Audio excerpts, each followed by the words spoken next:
신앙 고백하심으로 5월 8일 오후 예배를 하나님께 올려드리겠습니다.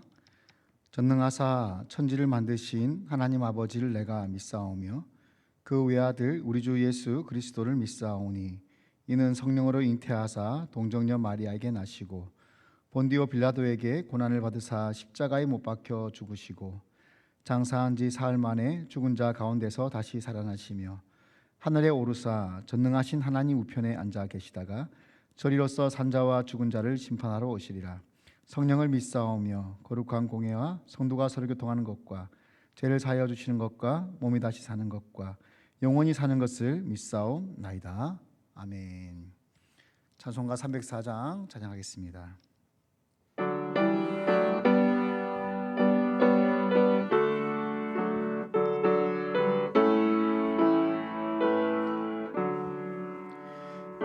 신 하나님의 사랑 말로 다 형용 못하네. 저 높고 높은 별을 넘어 이 낮고 낮은 땅 위에 죄범한 영혼 구하려 그 아들 보내사 화목제물 삼으시고 죄 용서하셨네. 하나님 크신 사랑은 증량다 못하네. 영원히 변치 않는 사랑 성도여 찬양하세.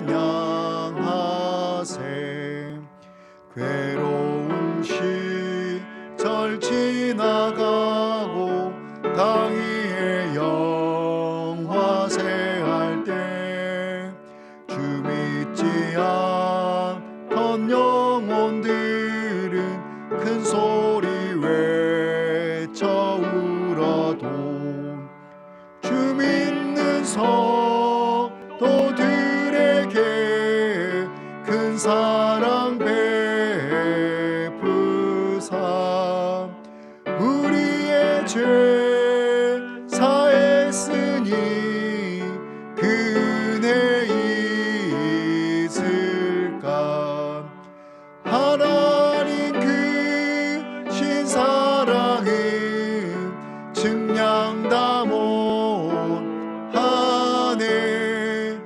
영원히 변치 않는 사랑 성도여 찬양하세. 하늘을 두루마리 삼고 바다를 먹물 삼아도 한없는 하나님의 사랑 다 기록할 수 없겠네. 하나님의 크신 사랑 그 어찌 닿았을까. 저 하늘 높이 쌓아도 채우지 못하리. 하나님 크신 사랑은 증량다 못하네. 영원히 변치 않는 사랑 성도여 찬양하세. 아멘. 오늘 함께 보실 말씀은 구약성경 열왕기상 17장 17절부터 마지막 24절까지 말씀입니다. 구약성경 546페이지 정도에 나와 있습니다. 열왕기상 17장 17절부터 18장 앞에 있는 24절까지 말씀 보도록 하겠습니다. 일 후에 그 집 주인 되는 여인의 아들이 병들어 증세가 심히 위중하다가 숨이 끊어진지라. 여인이 엘리야에게 이르되 하나님의 사람이여 당신이 나와 더불어 무슨 상관이 있기로 내 죄를 생각나게 하고 또 내 아들을 죽게 하려고 내게 오셨나이까.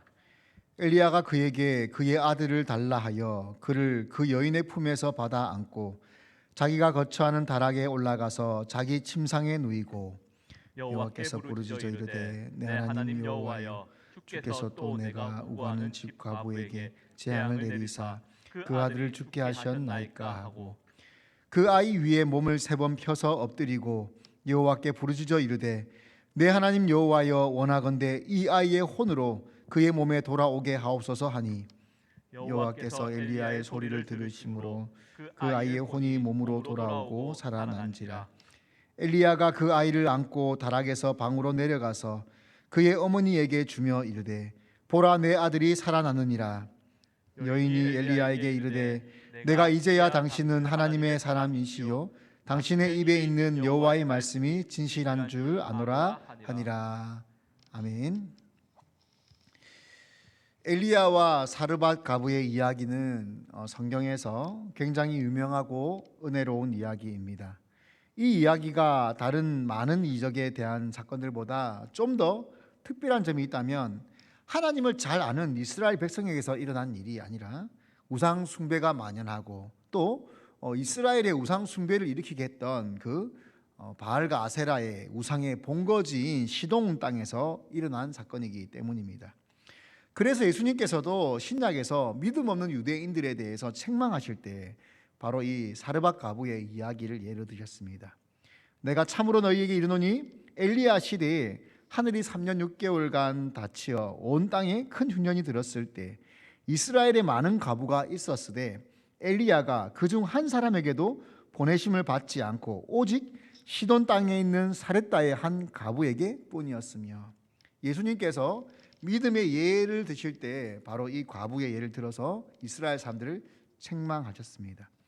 사르밧 가부는 이방의 여인임에도 불구하고 긴 가뭄 중에 먹을 수 있는 그 마지막 거리, 아들과 먹고 이제 죽을 수밖에 없다라고 했던 그 거리를 하나님의 말씀을 따라 엘리야에게 줬습니다. 그리고 그 믿음의 헌신과 순종을 하나님이 보시고 그녀에게 가뭄이 끝날 때까지 먹을 것이 떨어지지 않도록 하여 주셨습니다. 이 얼마나 은혜롭고 얼마나 귀한 이야기입니까? 우리가 읽어본 본문 바로 한 구절 앞에 이렇게 기록하고 있습니다. 여호와께서 엘리야를 통하여 하신 말씀이 같이 통의 가루가 떨어지지 아니하고 병의 기름이 없어지지 아니하니라. 오늘 이 이야기가 여기서 그냥 탁 끝이 났다면 얼마나 은혜롭고 더 좋은 이야기겠습니까? 그런데 오늘 본문 17절에 이 이야기 뒤에 이렇게 본문을 시작하고 있습니다. 2일 후에 뭔가 다른 일이 일어난다는 것이지요. 2일 후에 우리가 전혀 생각하지도 않았던 일이 터집니다. 아니, 사르밧 가부는 전혀 상상조차도 하고 싶지 않았던 일이 일어나고 맙니다. 무엇입니까? 바로 이 가부의 사랑하는 아들이 그만 병에 걸려서 그 병이 심해지고 결국 숨이 끊어졌다고 성경은 기록하고 있습니다.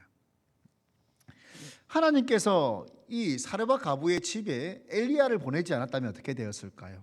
이 가부와 아들은 진작에 벌써 굶어 죽었을 것입니다.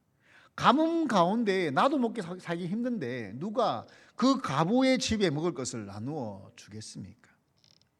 이 가뭄이 얼마나 심했던지 서로 음식을 구하기 힘든 그런 때입니다. 그런 때에 사회적 약자들, 힘없는 사람들은 더 힘든 때입니다. 근데 그 가정에 하나님이 엘리야를 보내어 주셔서 먹고 살 수 있게 해주셨습니다. 얼마나 기쁜 일입니까? 감사한 일입니까? 얼마나 놀라운 일입니까? 그런데 이 가정에, 하나님의 은혜로 살아가는 이 가정에 예상치 못한 일이 일어난 것입니다. 이 여인이 겪었을 일들을 한번 상상해 보십시오. 그녀의 심정을 잘 표현하고 있는 구절이 바로 18절 말씀입니다. 이렇게 나와 있습니다. 여인이 엘리야에게 이르되 하나님의 사람이여 당신이 나와 더불어 무슨 상관이 있기로 내 죄를 생각나게 하고 또 내 아들을 죽게 하려고 내게 오셨나이까. 하나님께서 그동안 먹고 살게 해주신 것에 대해서는 까마득히 잊어버리고 지금 엘리야에게 따지고 있는 것입니다. 당신이 나에게 오지 않았다면 내 아들이 죽지 않았을 텐데 왜 내가 나의 죄 때문에 이 아들이 죽게 되었느냐고 그렇게 따지고 있습니다. 사랑하는 성도님들, 혹시 사랑하는 자녀를 키우다가 혹시 그 아이를 잃어버려 보신 적이 있습니까? 그 아이들이 예상치 못한 큰 병에 걸려서 혹시나 잃으면 어떡하나 그런 근심에 빠져본 적이 있습니까? 몇 년 전의 일입니다. 저희 아들과 딸이 딸이 초등학교 1학년 때고 아들이 4학년 때 일입니다. 저희 아이들은 바로 밑에 금비초등학교를 다니고 있고 저희 집은 금정 한신아파트 바로 붙어있는 장소에 있죠. 하루는 저희 아들이 학교에서 견학을 간다고 해서 관광버스를 학교에서 대절해서 타고 다 떠났습니다. 이 아이가 갔다 오고 나면 그날은 뭐 다른 일이 없어서 친구 집 가서 놀다가 늦게 오겠다고 미리 말을 했습니다. 그때는 저희 아들, 딸이 휴대폰이 전혀 없었습니다. 딸도 없었고 아들도 없었습니다. 근데 오후 한 3, 4시쯤 된 것 같습니다. 저희 아내가 굉장히 다급한 목소리로 저에게 전화가 왔습니다. 저희 딸이 집에 오지 않았다는 겁니다. 근데 저희 딸은 자기보다 덩치가 더 큰 가방을 메고 다니는 조그만한 1학년짜리 아이였습니다. 그래서 제가 물었습니다. 혹시 놀이터 찾아봤느냐? 혹시 근처에 있는 아파트 단지에 아이들 놀러 가는 경우가 있는데 거기 찾아봤느냐? 친구 집에 간 거 아니냐? 이렇게 아내에게 그렇게 되물었습니다. 그랬더니 저희 아내가 여기저기 안 찾아본 것이었고 심지어는 친구들 집이며 또 담임 선생님께 연락해서 그 담임 선생님이 알고 있는 부모님들을 통해서 친구 집에 다 연락했다는 겁니다. 근데 저희 아이가 없다는 겁니다. 학교를 마치면 교문에서 저희 집까지 거리가 불과 10초밖에 안 걸립니다. 후문으로 들으면 5초만 해도 들어올 수 있습니다. 근데 이 아이가 한 번도 다른 곳에 간 적이 없고 또 학원도 다니지 않는 아이가 집에 오지 않은 겁니다. 그때 좀 심각성을 느끼고 제가 어떻게 하면 좋을까 고민을 했습니다. 경찰서에 신고를 해야 되냐 말아야 되냐 그러다가 혹시 모르니까 학교를 가보자 하고 제가 이제 저희 아내와 함께 학교를 갔습니다. 저희 아내는 거기서 다른 곳으로 찾기 시작하고 저는 학교 안에서 CCTV를 봐야겠다는 마음에 CCTV를 찾아봤습니다. 그날따라 선생님들이 다 빨리 퇴근하시고 아무도 없었습니다. 경비 아저씨가 있었는데 경비 아저씨는 CCTV를 볼 줄 모르신다는 겁니다. 마음이 다급한 저는 너무 막 마음이 급해서 어떻게 CCTV 하나를 볼 줄 모를 수 있냐, 그럼 이게 무슨 소용이 있냐 따지면서 이제 제가 볼 수 있냐고 물었고 제가 이제 봐도 된다고 해서 제가 CCTV를 그걸 열어본 적 없지만 나름대로 방법을 찾아서 열었습니다. CCTV를 한참을 돌리는데 1학년, 2학년 아이들이 가장 먼저 나와서 집으로 가는 겁니다. 한꺼번에 많은 아이들 나오기 때문에 제가 혹시 놓칠까 봐서 여러 번 돌려봤습니다. 아주 오랜 시간 봤습니다. 근데 저희 아이가 교문으로 나가는 모습이 나오지 않는 거예요.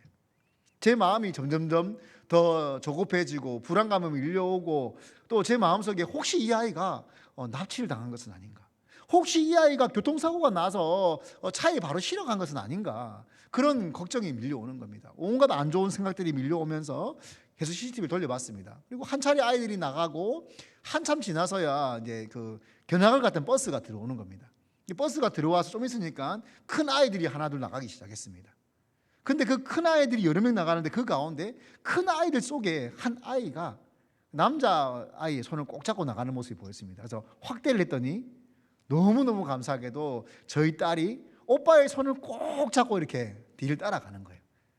그 뒷모습이 얼마나 사랑스럽던지 얼마나 이쁘던지 그 모습을 사진을 찍어놨어요. 그때까지 제 마음이 어땠을까요? 하나님, 이 아이 어디 갔습니까? 하나님 찾게 도와주세요. 하나님, 이 아이 찾지 못하면 저는 더 이상 살아갈 힘이 없을 것 같아요. 제발 찾게 도와주세요. 그렇게 제가 간절히 기도했던 기억이 납니다. 한 번은 저희 아들이 아주 아기 때였어요. 이제 뭐 한 돌, 두 돌 되기 전에 그런 때였는데 이 아이가 마트에 갔다가 카트 위에서 까불다가 떨어졌어요. 머리를 얼마나 세게 땅에 박았던지 쿵 소리에 마트 사람들이 다 몰려왔다고 하더라고요. 저는 그때 신대원에 갔다 오던 때였는데 멀리 용인에서 내려오다가 그 소식을 듣고는 아이를 데리고 급히 병원을 갔습니다. 혹시 이 아이가 이제 선생님 말로는 6시간 안에 토를 하거나 계속 졸거나 막 기절하거나 그러면 검사를 해야 한다는 거예요. 그래서 그 결과가 나올 때까지 제가 어떤 마음으로 기도했을까요? 하나님, 혹시나 이 아이에게 장애가 생겨야 된다면 차라리 저에게 장애를 주십시오. 이 아이가 혹여나 죽어야 된다면 제가 대신 죽게 해주세요. 그런 간절한 마음으로 기도했던 기억이 납니다. 이 사르밧 가보의 어머니의 심정이 어땠을까요? 이 아이가 갑자기 죽은 것이 아니지 않습니까? 병에 걸려서, 오늘 본문에 보면 18절에 이 아이가 병에 걸려서 17절입니다. 증세가 심히 위중하다가 숨이 끊어졌다고 나와 있어요. 이 어미가 이 아이를 위해서 기도했을 겁니다. 한 번도 제대로 믿어본 적 없는 하나님이지만 그 기적을 베푸시는 하나님께 하나님, 엘리야의 하나님 여호와시여, 우리에게 먹을 것을 주신 것처럼 이 아이 좀 살려주세요. 제발 이 아이 좀 살려주세요. 그렇게 얼마나 간절히 기도했을까요? 그런데 결과는 어땠습니까? 결과는 하나님이 기도를 들어주지 않으셨어요. 그 아이가 그만 죽어버렸습니다. 그때 이 여인의 마음속에 참았던, 눌렀던 모든 분노와 원망이 다 쏟아져 나오면서 엘리야에게 따지는 겁니다. 당신이 나에게 오지 않았다면, 하나님이 내 죄를 기억하지 않았다면 이 아이가 죽지 않았을 건데 왜 나한테 와서 내가 죄인인 게 드러나고 이 아이가 죽게 되었느냐고, 그렇게 책임을 엘리야에게 묻는 겁니다. 하나님은 왜 이 아이를 죽게 만드셨을까요? 이상하지 않습니까? 죽을 아이를 하나님이 왜 그동안 먹이 살리느냐 말이죠. 왜 잘 먹이 살리던 아이를, 그 가뭄 가운데 기적을 통해서 먹고 살던 아이를 병 하나를 극복 못하고 하게 죽게 놔두셨을까요? 이제 이 문제는 엘리야의 문제가 되었습니다. 엘리야의 심정이 어땠을까요? 엘리야가 오늘 본문에 뭐라고 기도합니까? 이 엘리야도 너무 황당한 거예요. 하나님께서 주시는 그 곡식과 또 기름을 통해서 이 아이가 먹고 살았는데, 그리고 자신도 갈 데가 없지 않습니까? 이 엘리야가 어떤 상황입니까? 아합에게 큰 소리 쳤습니다. 하나님이 가뭄을 내리실 거다. 이스라엘이 죄를 지어서 벌을 받는다. 그리고는 이 아합이 엘리야를 잡으려고 수소문을 하고요. 혹시나 엘리야를 숨겨주는 자가 있으면 그 나라든지 족속이든지 간에 누구든지 적으로 삼고 다 멸망시키겠다고 아합이 선포를 했습니다. 그 가운데 엘리야에게 유일하게 엘리야가 의지할 수 있는 곳, 숨을 수 있는 곳, 엘리야를 숨겨주는 사람이 이 과부가 아니겠습니까? 이 과부도 엘리야 때문에 은혜를 입었지만 엘리야도 지금 이 과부가 숨겨줘서 살고 있는 거예요. 그런데 이 과부가 지금 엘리야를 원망하고 있습니다. 그래서 이 엘리야가 어떻게 할지 몰라서 19절에 보면 죽은 그 아이를 달라고 했습니다. 19절 읽어볼까요? 엘리야가 그에게 그의 아들을 달라 하여 그를 그 여인의 품에서 받아 안고 자기가 거처하는 다락에 올라가서 자기 심상에 누이고. 엘리야가 그 아이가 누운 자리에서 기도할 수도 있습니다. 그런데 그 아이를 달라고 했습니다. 그리고 아무도 보지 않는 곳, 아무도 듣지 않는 곳, 자기의 다락에 그 침상으로 데리고 올라갑니다. 심지어 그 어미도 듣지 못하는 것이지요. 왜 그럴까요? 어쩔 줄을 모르는 거죠. 엘리야도 어떻게 될지 모르겠는 거예요. 일단 이 아이를 안고 침상으로 올라갔습니다. 그리고 20절에 엘리야가 눌렀던 그 감정을 폭발시킵니다. 터뜨려 나옵니다. 여호와께 부르짖어 이르되. 엘리야도 너무 황당한 거예요. 하나님께 어떻게 기도했을까요? 아이고, 하나님이 어떡합니까? 이 아이가 죽었습니다. 하나님이 살려주신 아이, 이 아이가 죽었습니다. 그렇게 기도하는 거 아니겠습니까? 20절에 좀 특이한 단어가 하나 들어가요. 같이 읽어볼까요? 20절 시작. 여호와께 부르짖어 이르되 내 하나님 여호와여, 주께서 또 내가 우구하는 집 가부에게 재앙을 내리사 그 아들이 죽게 하셨나이까 하고. 하나님이 이 가정에 재앙을 내린 적이 있습니까? 없지 않습니까? 처음이지 않습니까? 근데 엘리야가 뭐라고 기도했다고요? 내 하나님 여호와여, 주께서 또 내가 우구하는 집 가부에게 재앙을 내리사 그 아들이 죽게 하셨나이까. 여기 나오는 또라고 할 때 그 앞서 내린 재앙, 그건 무엇을 의미할까요? 그건 바로 이스라엘을 의미하는 거예요. 원래 엘리야의 집은 여기 시돈 땅 사르밧이 아닙니다. 엘리야의 집은 이스라엘이에요. 근데 이스라엘 사람들이 죄를 짓고 하나님을 버리자 하나님이 재앙을 내리셨어요. 그 재앙의 결과로 엘리야가 도망자가 되었습니다. 숨어 다닙니다. 그 가운데 하나님의 은혜로 유일하게 자기 편 들어주는 한 사람, 이 사르밧 가부의 집에 살게 된 거예요. 근데 이 가부가 뭐라고 합니까? 내 죄 때문에 제가 생각나고 내 아들이 죽은 게 아니냐, 당신이 안 왔으면 하나님이 내 죄를 찾지 않았을 거 아니냐, 그렇게 따지는 거 아닙니까? 하나님 이스라엘의 죄도 다 벌하시고 이제 사르밧 가부의 죄도 찾아서 그 아들 죽이셨습니까? 그럼 나는 이제 어디 갑니까? 이제 내 편은 어디에 있습니까?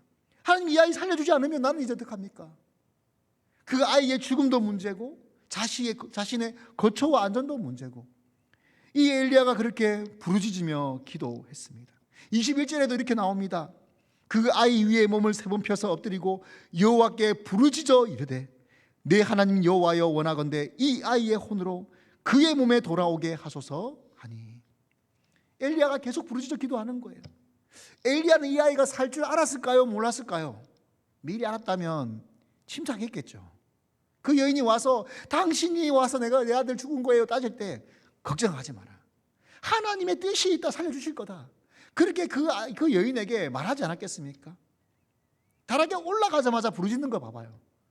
엘리야도 얼마나 황당하고 당황했겠습니까? 하나님이 왜 이런 일이 일어나게 하셨을까요? 처음부터 살려주지를 마시던가 아니면 뒤에 죽이지를 마시던가 왜 평화롭게 만들어 놓고는 이 일 후에 이 일들이 생기게 하시단 말이죠. 이 일을 통해서 하나님께서 하시는 일은 무엇입니까? 오늘 본문 가운데 하나님께서 여호와께서 22절에 엘리야의 소리를 들으심으로 그 아이의 혼이 몸으로 돌아오고 살아난지라 라고 나와 있습니다. 사랑하는 성도 여러분, 오늘 이 사건이 큰 의미를 가지는 이유 중 한 가지는요, 성경에서 죽은 사람이 처음 부활한 사건이에요. 그러니까 엘리야도 이런 일까지 한 번도 예측하거나 경험해 본 적이 없는 거예요. 성경에서 죽지 않고 천국 간 사람은 있습니다. 에녹이죠. 에녹은 죽지 않고 천국을 갔습니다. 그런데 죽은 사람이 돌아온 적은 한 번도 없었어요. 모세도 하나님이 시체를 감췄을 뿐이지 죽었다 살아난 적은 없습니다. 그런데 오늘 본문 가운데 하나님께서 처음으로 죽은 자를 살려주시는 역사가 일어납니다. 누구를 위한 것일까요? 바로 첫 번째로 사르밧 가부를 위한 것이죠. 이 가부는요, 하나님을 믿지 않았던 사람이에요. 근데 하나님 말씀에 순종하자 하나님이 먹을 것을 주시는 분이었습니다. 이 땅에서 잘 살도록 도와주는 분인 것을 깨달았어요. 근데 이 여인 마음속에 하나님이 우리의 영혼까지 건지시는 분이며 죽은 자를 살리시는 분인지를 믿었을까요? 그 여인에겐 그런 믿음까지는 없었어요. 이 여인의 고백을 한번 들어볼까요? 우리 24절 같이 읽어보겠습니다. 24절 시작. 여인이 엘리야에게 이르되 내가 이제야 당신은 하나님의 사람이시요 당신의 입에 있는 여호와의 말씀이 진실하신 줄 아노라 하니라. 이 여인이 생각한 하나님은 이만큼이었어요. 근데 우리 하나님은 그런 분입니까? 우리가 상상할 수 없는 크기와 능력과 지식과 영원함과 그분은 이루 인간의 언어로 표현할 수 없는 분이지 않습니까? 우리가 생각한 것보다 더 크신 하나님. 오늘 본문에 엘리야는 하나님 어떻게 믿었을까요? 엘리야도 하나님을 믿는 어느 정도의 선이 있었겠죠. 근데 그걸 뛰어넘으시는 분이에요. 하나님이 왜 그 아들 죽이셨냐고요? 그걸 깨닫게 해주기 위해서요. 엘리야가 믿은 것보다 더 크신 하나님, 사르밧 가부가 믿은 것보다 더 크신 하나님. 사랑하는 성도 여러분, 우리가 생각하는 하나님은 어떤 하나님입니까? 우리가 그 어떤 하나님을 상상하더라도 하나님은 그보다 더 크신 분입니다. 왜냐하면 하나님은 우리의 머리를 만드셨지만 우리의 머리의 상상을 뛰어넘는 분이시기 때문이에요. 엘리야가 기도하면서 무엇을 깨달았을까요? 하나님, 이 아이 좀 살려주세요. 비록 죽은 아이지만 하나님은 무한하신 분이 아닙니까? 성경에 한 번도 죽은 사람 살아난 적이 없었지만 하나님은 할 수 있는 분 아니십니까? 아브라함이 그걸 믿고 옛날에 아들을 드리려고 하지 않았습니까? 그렇게 엘리야가 기도하지 않았을까요? 그때 엘리야 마음속에 한 가지 깨달은 바가 있었을 거예요. 지금 이 사르밧 가부와 엘리야는요, 한 아이의 죽음을 놓고 기도하지만 하나님은 왜 지금 이스라엘의 가뭄을 내리셨는지에 대해서 그가 깨닫게 된 거예요. 아, 하나님, 나는 지금 한 아이를 놓고 기도하지만 하나님은 수십만 명, 수백만 명의 그 영적으로 죽은 사람들을 놓고 마음 아파하시는군요. 그들을 살리기 위해서 가뭄을 내리셨고 나를 보내셨군요. 이 엘리야는요, 하나님의 마음을 느낄 필요가 있었습니다. 하나님의 그 아픈 마음을 경험할 필요가 있었습니다. 엘리야가 이 놀라운 기적들을 경험하고 어디로 가게 됩니까? 그 이후에 하나님이 드디어 엘리야를 이스라엘로 돌려 보내십니다. 영적으로 죽어버린 그 땅에 하나님이 영적으로 죽은 것처럼 보이는 그 많은 사람들의 영혼을 살리기 위해서 엘리야가 가는 거예요. 하나님 어떤 분이십니까? 죽은 자를 살리시는 분입니다. 아직 이때까지 예수님의 부활을 이들은 알지 못했지만 하나님이 죽은 자를 살리시는 분임을 엘리야가 경험합니다. 그런 엘리야 앞에 어떤 것이 두렵고 어떤 것이 기적이 믿어지지 않을 수 있겠습니까? 엘리야가 제단 위에 물을 부어버리지 않습니까? 하늘에서 불을 내리시는 하나님을 믿지 않습니까? 죽은 자도 살리시는 그 하나님을 경험한 엘리야가 이제 영적으로 죽은 이스라엘을 살리기 위해서 하나님이 엘리야에게 일들을 경험하게 하신 것입니다. 사랑하는 성도 여러분, 우리의 인생 가운데 평안한 일들이 많이 이어집니다. 평안한 날들이, 평안한 것들이 많이 주어집니다.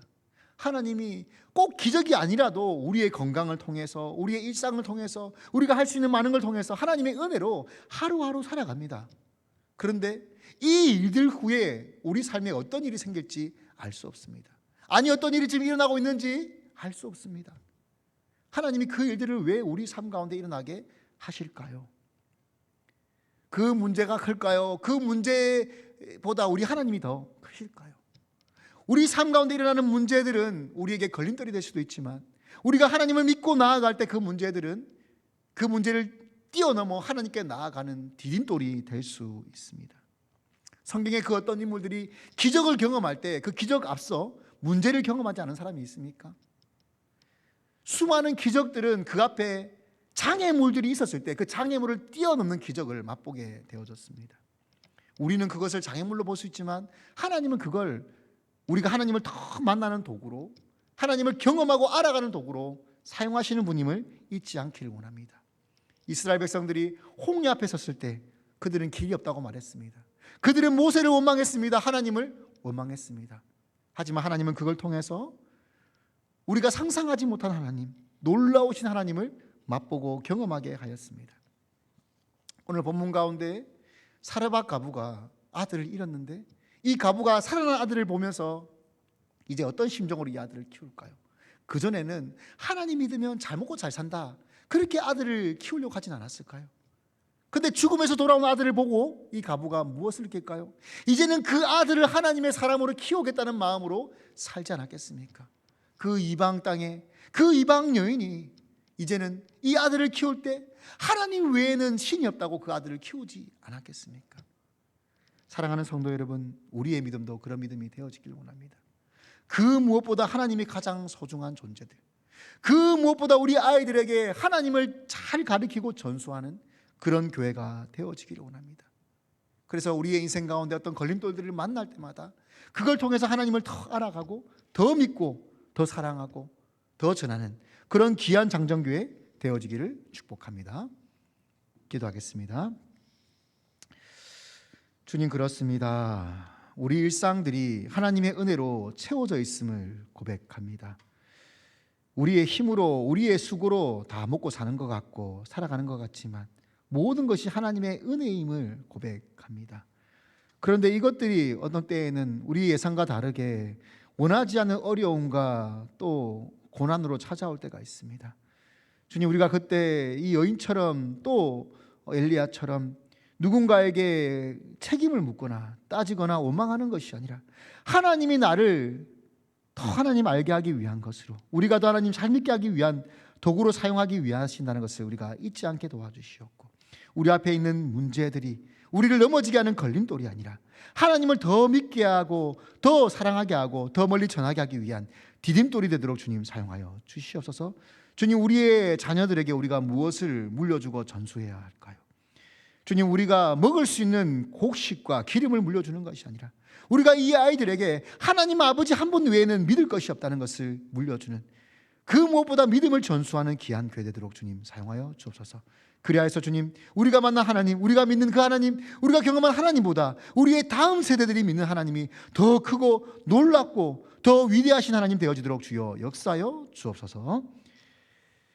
지금은 우리 주 예수 그리스도의 십자가의 은혜와 하나님의 크고 놀라우신 사랑과 성령님의 감화 감동하시고 교통 위로하심이 오늘 말씀 가운데 문제를 뛰어넘어 역사하신 하나님을 만났던 사르밧 과부와 또한 엘리야의 믿음을 보고 우리 하나님 앞에 믿음으로 나아가기를 각오하고 다짐하는 사랑하는 성도들 머리 위에, 또 낙도오지 미자립교회 농어촌에 가서 복음 전하는 목회자들의 머리 위에, 그들이 세운 교회 위에 생명 하나 붙들고 나아가 저 이방 타지 나라에 가서 복음 전하는 주님의 사랑하시는 선교사님들과 그들이 세운 선교지 위에 지금부터 영원토록 함께 있기를 우리 주 예수 그리스도의 이름으로 축원하옵나이다. 아멘.